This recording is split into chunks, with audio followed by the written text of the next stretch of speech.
بسم اللہ الرحمن الرحیم۔ اہل بیت اردو پوڈ کاسٹ کے پہلے ایپیسوڈ میں آپ کا استقبال ہے۔ آج کے اس ایپیسوڈ میں جس کتاب کا میں خلاصہ بیان کروں گا اس کا نام ہے دین کے ملی، اور اس کو لکھنے والے ہیں ڈی ایف کراکا صاحب۔ ڈی ایف کراکا صاحب مذہبی اعتبار سے ہندوستان کے ایک پارسی خاندان سے تعلق رکھتے تھے اور آکسفورڈ یونیورسٹی سے تعلیم یافتہ تھے۔ اس کے علاوہ پیشے کے اعتبار سے وہ صحافی تھے، اور توجہ طلب بات یہ ہے کہ مذہب کے لحاظ سے جیسا کہ انہوں نے خود بیان کیا ہے، وہ تقریباً اپنے آپ کو ایک لا مذہب سا انسان جو ہے وہ بیان کرتے ہیں۔ اس کتاب میں انہوں نے مولا علی علیہ السلام سے اپنے تعلق اور ان برکات کا ذکر کیا ہے جو انہیں اس ذات گرامی سے توسل کر کے، ارتباط برقرار کر کے حاصل ہوئیں۔ اس کے علاوہ بہت سے ماورائے طبیعت تجربات بھی انہوں نے بیان کی ہیں۔ کچھ زیارات کے قصے ہیں جس میں نجف کی زیارات ہیں اور ہندوستان کی زیارات ہیں۔ اس کے علاوہ کچھ روحانی شخصیتوں سے بھی ہندوستان میں ان کی ملاقاتیں ہیں، اور کچھ ماورائے طبیعت تجربات ہیں جو انہوں نے وہاں پر ذکر کیے ہیں اس کتاب میں۔ اب آپ کی خدمت میں اس کتاب کا خلاصہ پیش کرتا ہوں۔ کراکا صاحب خود ایک لا مذہب سے انسان تھے، لیکن ان کی والدہ عبادت اور روحانیت پر یقین رکھتی تھیں۔ ان کے اپنے گھر میں عبادت کا ایک گوشہ تھا جسے ترجمے میں عبادت کی چوکی کہا گیا ہے۔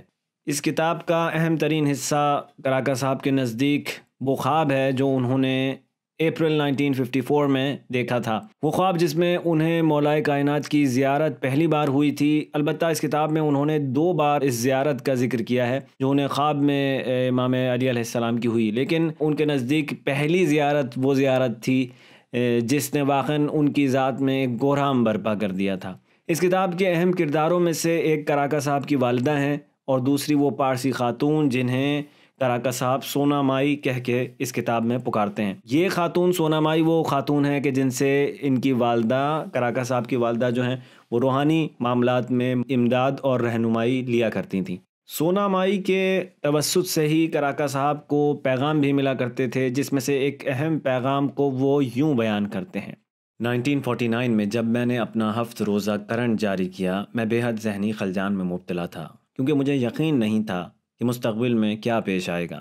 میری ماں کی سہیلی ایک پابند مذہب پارسی خاتون کے ذریعے سے مجھے ایک پیغام ملا۔ گجراتی زبان میں بھیجے گئے پیغام کے آخری الفاظ یہ تھے: میں ہمیشہ تمہاری مدد کرتا رہوں گا، ہمت پکڑو۔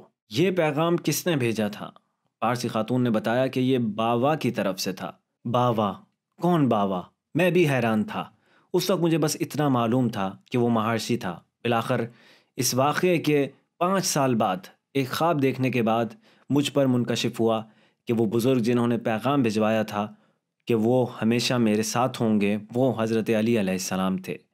کئی برس تک حضرت علی علیہ السلام میرے لیے ایک پرکشش اجنبی بنے رہے۔ مجھے ان تک بار بار رسائی حاصل کرنے میں جھجک مانے رہی، اور میں انہیں صرف حالت مصیبت میں یا ضرورت کے لیے مستعد و مختص سمجھنے پر مکتفی رہا۔ اس وقت میں نہیں جانتا تھا کہ میں ان سے کیا مانگوں، اور ان کے خواب میں ظاہر ہونے کے کیا صحیح معنی ہو سکتے تھے۔ ان کے ساتھ 18 سالوں کی مسلسل گہری انسیت اور روزانہ عبادت کے بعد میں ان سے ایک ناقابل بیان قربت محسوس کرتا ہوں۔ کراکا صاحب نے جب وہ مولا علی علیہ السلام کی زیارت والا خواب دیکھا تو صبح اٹھتے ہی انہوں نے سب سے پہلے سونا مائی کو فون کیا اور اپنا یہ خواب سنایا۔ میں نے اسے بتایا پوری جزیات کے ساتھ، حتیٰ کہ میں اس موڑ تک آ گیا کہ جب لوگ پہلی دفعہ خواب میں آہستہ آہستہ پکار رہے تھے، حضرت علی، حضرت علی۔ یہ سنتے ہی سونا مائی پر مسرت آواز میں بول اٹھی، باوا تمہارے پاس آ گئے۔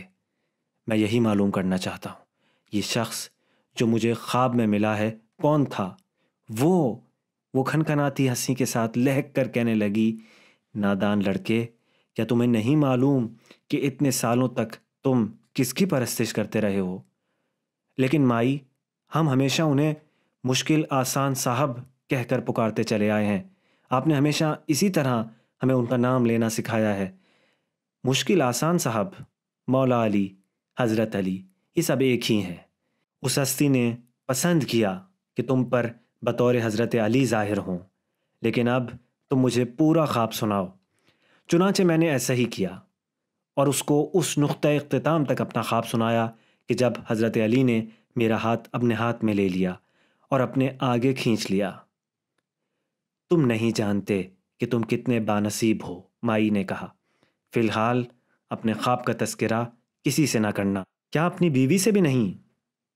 البتہ تم اسے بتا سکتے ہو، لیکن باقی سب کو نہیں۔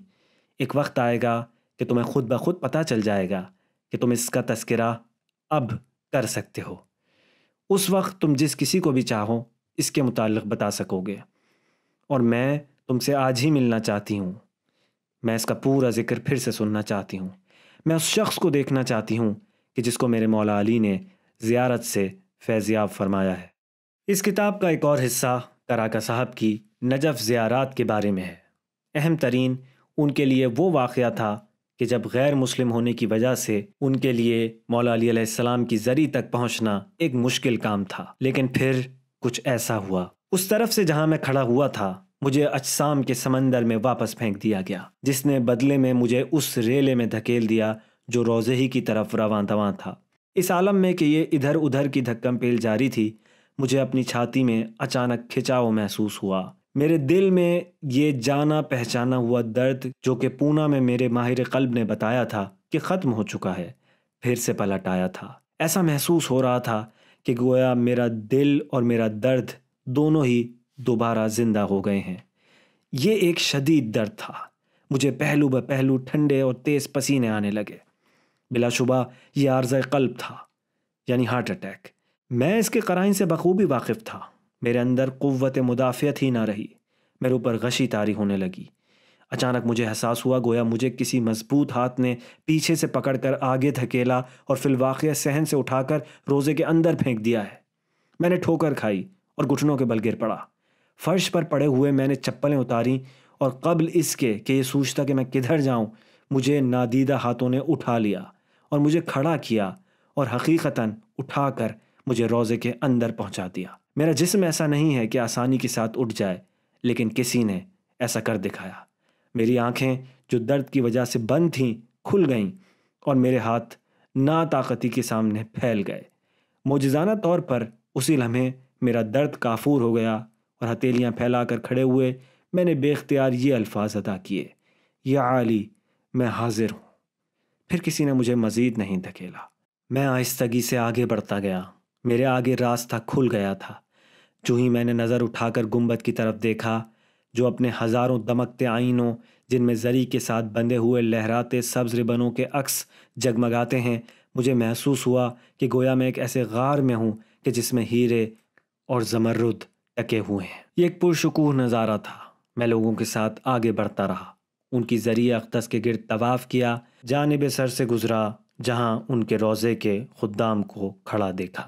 کراکا صاحب کی داستان کے حوالے سے ایک اور اہم نقطہ جو بیان کے قابل ہے وہ یہ ہے کہ کراکا صاحب نے حضرت علی علیہ السلام کو بابا کہنا شروع کر دیا تھا۔ وہ اس معاملے کو نجف کی ایک زیارت کے موقع پر اس طرح سے بیان کرتے ہیں: یہ نجف میں اس شام کو غروب آفتاب کے ان لمحات کی بات ہے کہ جب میں نے عاجزی اختیار کرنا سیکھی کہ جس کے بغیر حضرت علی علیہ السلام سے قربت حاصل ہونا ممکن نہ ہوتی۔ یہ روح کی ایک حلیمی ہے۔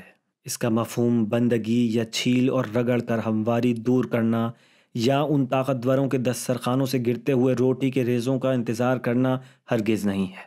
تب سے یہ نزدیکی جو میں نے حضرت علی علیہ السلام کے لیے محسوس کی ہے، یہ ویسی ہے جو ایک شیر خوار بچہ اپنے والدین کے لیے فطرتاً محسوس کرتا ہے کہ جس کا وہ مرہون ہوتا ہے۔ میں ابتدا میں انہیں باوا کہہ کر پکارا کرتا تھا، جو کہ ایک گجراتی لفظ ہے جسے میں نے بناوٹی محسوس کیا۔ نجف آنے کے بعد اس عربی ماحول میں جب میرا خواب متشکل ہو گیا اور اس میں نظر آنے والے لوگ اب میرے لیے اجنبی نہ رہے تھے، میں نے انہیں بابا کہنا شروع کیا، جو عربی زبان میں باپ کے لیے بولا جاتا ہے۔ میں اب پہلے سے بڑھ کر ان کی مانتا ہوں، چاہے اس بات کی کوئی توجیہ نہ کی جا سکے، لیکن میں محسوس کرتا ہوں کہ میں ان کے خاندان سے وابستہ ہوں۔ حیرت انگیز طور پر ایک خالصتاً ذاتی نسبت جس میں تبدیلی مذہب کا کوئی عمل دخل نہیں ہے۔ میں اسی طرح پارسی ہوں کہ جس طرح پیدا ہوا تھا۔ اپنے اس پوڈ کاسٹ کا اختتام میں اس نقطے پر کرنا چاہوں گا کہ یہ کوئی مذہبی کتاب نہیں ہے، نہ ہی ہمیں اس کے ہر ایک حصے سے اور کراکا صاحب کی ہر ایک بات سے متفق ہونا ضروری ہے۔ البتہ مولا علی علیہ السلام کے ایک چاہنے والے کی حیثیت سے کراکا صاحب کی یہ کتاب دلچسپ اور متاثر کن ضرور ہے۔ آپ کی سماعتوں کا شکریہ۔ خدا حافظ۔